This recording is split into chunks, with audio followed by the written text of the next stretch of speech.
1991 पासून बारामतीच्या जनतेने त्यांच्यावर जो विश्वास ठेवला तो विश्वास महाराष्ट्राच्या कानाकोपऱ्यात पोहोचला। 6 वेळा महाराष्ट्राचे उपमुख्यमंत्री, 11 वेळा राज्याचा अर्थसंकल्प मांडणारे अर्थमंत्री, विरोधी पक्षनेते, जलसंपदा, ऊर्जा, कृषी, ग्रामीण विकास, नियोजन अशा महत्त्वाच्या खात्यांची जबाबदारी समर्थपणे पेलणारे कर्तृत्ववान नेतृत्व म्हणजे आदरणीय अजितदादा पवार।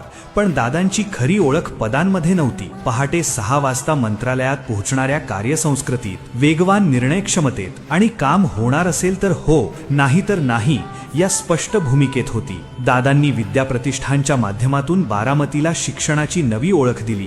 पुण्याचे पालकमंत्री म्हणून त्यांनी पुणे मेट्रो, रिंग रोड आणि शिरूर उन्नत महामार्गाच्या उभारणीतून विकासाला नवी गती दिली। दुष्काळी भागांत धरणे, कालवे आणि उपसा सिंचन योजना उभ्या करून शेतीला बळ दिले। शेतकऱ्यांसाठी एकाच अर्थसंकल्पात हजारो कोटींची तरतूद करणारे दादा जलनायक ठरले। सहकारी साखर कारखाने, सूत गिरण्या आणि दूध संघांना आर्थिकदृष्ट्या सक्षम करून ग्रामीण अर्थव्यवस्थेला बळ दिले। त्यांच्या प्रत्येक निर्णयामागे एकच ध्यास होता, महाराष्ट्राचा विकास आणि सर्वसामान्य जनतेचे कल्याण।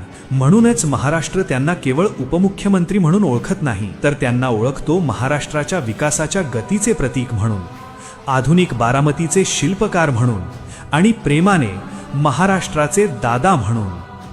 आदरणीय अजितदादांना जयंती दिनी विनम्र अभिवादन। आयुष्य असे जगायचे जसा दादा होता दिलदार, तुझ्या माझ्यात जिवंत ठेवायचे अजित दादा पवार।